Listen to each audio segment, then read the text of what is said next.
Alright everyone, it's time for our final mailbag for Moving Pictures Move You. I'm your host Peter Castor, and I'll be answering your questions. We'll start off with Tyler. Tyler asks, with sound and editing going pretty much hand in hand, some films that are released as final products are not synced perfectly at times. Do you think they knew it and did it intentionally, or missed it and rolled with it? I'm thinking of Wolf of Wall Street here.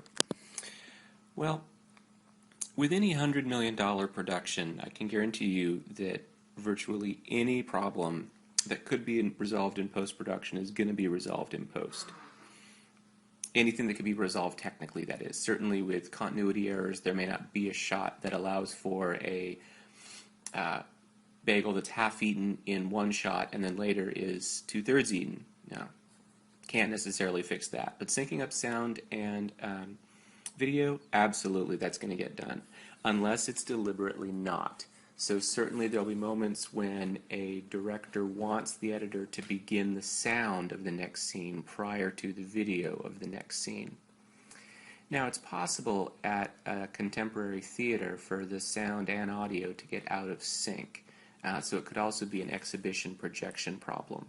But in general, in a contemporary large budget film, any out of sync between visuals and sound is going to be deliberate. In a lower budget production, it could be something that they just didn't have the time or technology to fix. Next question from Caitlin. Why do movies choose inconsistency sometimes? Is it meant to be helpful to the style, or are they just unknowingly altering the conventions? Whether it's the same movie or within a series, I find that some movies change style halfway through. This includes the style of shots they use, the use of audio, and even character development. Why is that? Well, sometimes this kind of shift happens when a genre overlaps with another and the emphasis of a film shifts from one to the next, and this is common in thrillers. Recent thrillers, and actually not even recent, dating back to Silence of the Lambs in 1991, it starts out as a slow-paced thriller and then accelerates and becomes, at times, a full-blown horror film. A similar thing happens in the more recent Get Out. There's also a split personality Robert De Niro film that does much of the same thing. Other times, the director recognizes the conventions of the genre and is attempting to challenge them, and so will shift intensity. There's certainly plenty of comedy dramas that emphasize one or the other, get much darker than you expect. It's usually the writer-director challenging the conventions of the genre. Other times, of course, it's just sloppy filmmaking.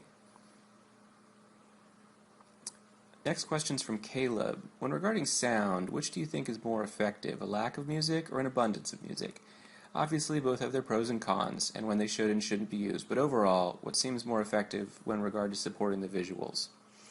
Well, the clearest example here of directors insufficiently confident in their story and character is when they really push the score, the orchestral score. So when it's done well, a rise in violins, a close-up on the camera on an actor's face, the camera tilting and looking up, can be a transcendent moment of emotional engagement with the audience. Other times it's just a hack job. It's attempting to get our body's sometimes unconscious or subconscious response to music to substitute for having a story sufficiently engage us with a character. There's a moment in The Hurricane where it's a little over the top, a 1999 Norman Jewison film, wherein the main character, played by Denzel Washington, is in prison and is having a sort of moment of reflection and transcendence, and it's exactly that. The camera slowly tracks in on his face, he looks up, eyes welled with tears, the orchestral score and violins increase, and it perhaps exaggerates an emotional engagement that's not necessarily there for some audiences, but of course that's entirely subjective. Next question is from Olivia. Why do you feel as though music and background noises are important? And how important and necessary is it for a filmmaker to have them in the film? Well, it's absolutely vital, because when folks watch film, they often I mean, we know we're watching a movie, but we attempt to get lost in the fact that we are watching a movie and watch a story unfold as if it were real. This goes back to the opening couple of chapters in our textbook talking about verisimilitude or life-likeness, matching audiences' expectation of reality. And in reality, while we certainly focus on what we are attending to most closely, nevertheless, part of our reality is that there are lots of other sounds. For example, my dad is in the kitchen right now crumpling up paper, and so I had to move to a different room. And so there's background noises, and that's part of what makes our world recognizable. Now, directors will work very hard to control the world of the film. So a film might have many, many audio tracks for any given scene because each person's dialogue, each sound, each Foley artist is going to be in a separate track, so the director and the sound mixer editor can work together to produce the effect they want. Or really, the director will tell the sound editor, sound mixer the effect they want, and then they'll check and tell them whether it's right or not. Right, of course, according to the director's expectations. In addition, even with low-budget filmmaking, it's conventional for a filmmaker to identify an empty room similar in size and space to the setting of that particular film and then record no sound at all. In effect, record the sort of sound of that empty room and add that to the track, because if the director doesn't do that, the complete silence in that moment of the film will instead be substituted by the empty room where the film is being exhibited, which may not match that empty room in terms of size, and so it may not match our audience's subconscious expectation of what constitutes a recognizable reality, verisimilitude. Next question is from Fernando. When it comes to sound, does the overall quality get reduced when it's transferred to digital form? The short answer is yes. DVD and Blu-ray are both very compact, very sophisticated devices of encoding audio and video, but they still have a threshold for how much audio and video, and it's diverted primarily to video, also to audio. The DVD also has to hold things like closed captioning, chapters, alternate languages, and so there is going to be a loss of quality both in audio and video from the exhibition in a theater. In terms of video, our contemporary 4K video exhibition technology still falls just a little bit short of a 35mm print projected on a screen. Our next question is from Portia. How do musicians and sound crews know what to play to portray the emotion or feeling in the scene, non-diegetically? For example, Psycho, the shower scene. You couldn't physically see the violinists play, but you felt the fear in hearing them screech the strings with the bow while watching the lady get stabbed. Absolutely, and that's exactly what Hitchcock was going for. Hitchcock explained to Bernard Herrmann, the composer, exactly what he wanted in that scene, and he got it. That sense of stabbing violins, the high-pitched, substituting for her screaming, as well as the stabbing in terms of punctuation and pitch. He would do a similar thing in an alternate film where he wanted there to be a kind of mystical sense, and so in that instance he tasked the composer to incorporate a new technology, the theremin, a synthetic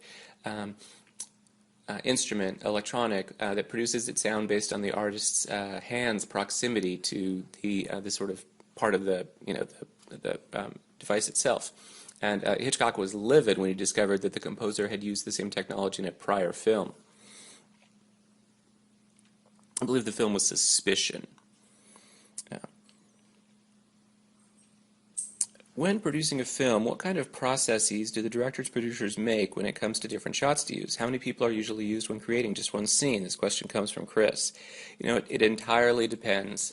In both small and large budget productions, sometimes it can be just two people. I mean, imagine, say, for example, with Cargo, there's many scenes where the main character is walking through those fields, and we only really need one camera person following that person and with a handheld shot, and perhaps the second person with a boom mic, that is to say, holding a pole out of range of the shot above the character dangling a mic so we can get better audio recording.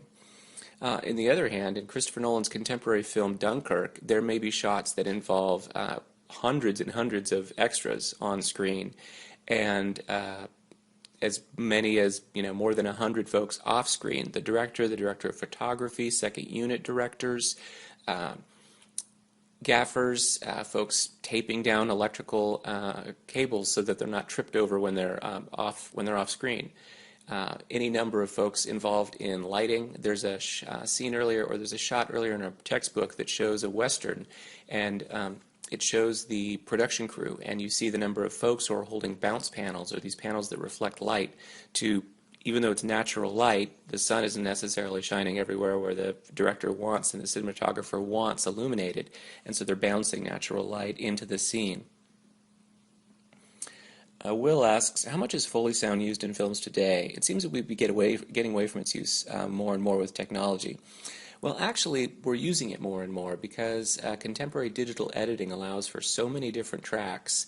We can have a separate audio track for every single separate sound. Each speaking person's dialogue.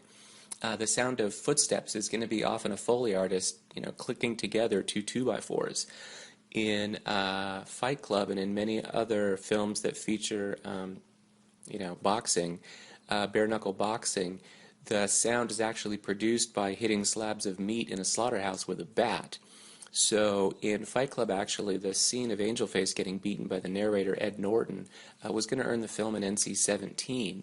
And so Fincher and the editor cut frames to make it less violent, and it kept coming back from the review group, CARA, C-A-R-A, as an NC-17. And finally what they did is they turned down the sound on the Foley track of the fists hitting Leto's face, again really swinging baseball bats at slabs of meat. So that can only work if every single sound, every single track is isolated and can be turned down or up accordingly. Next up, from Austin, can vocal sounds, environmental sounds, and music all occur meaningfully in one scene? I assume that silence is usually isolated in a scene, since including the other types ruins the concept of silence. And Austin's actually absolutely right about silence.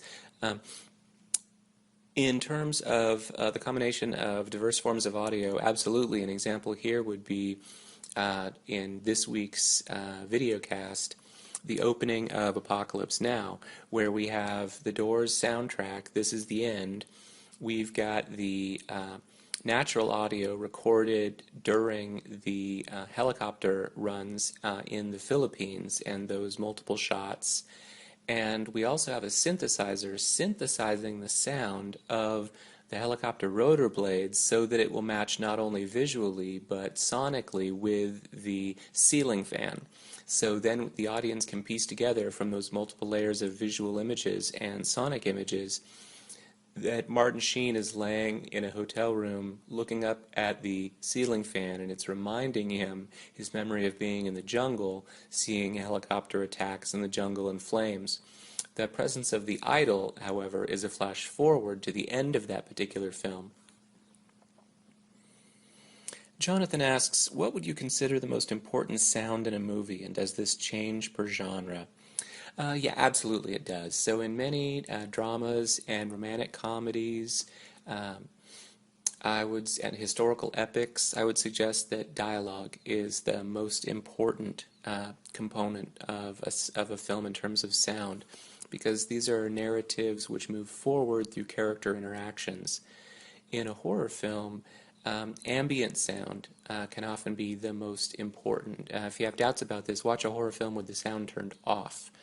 Many sequences which may not feature meaningful dialogue, maybe screaming, might be nevertheless, their terror comes from this sort of ambient sound of the scene, the danger, the threat of silence. Here I'm thinking of the suspense in the shower scene of Psycho leading up to the attack.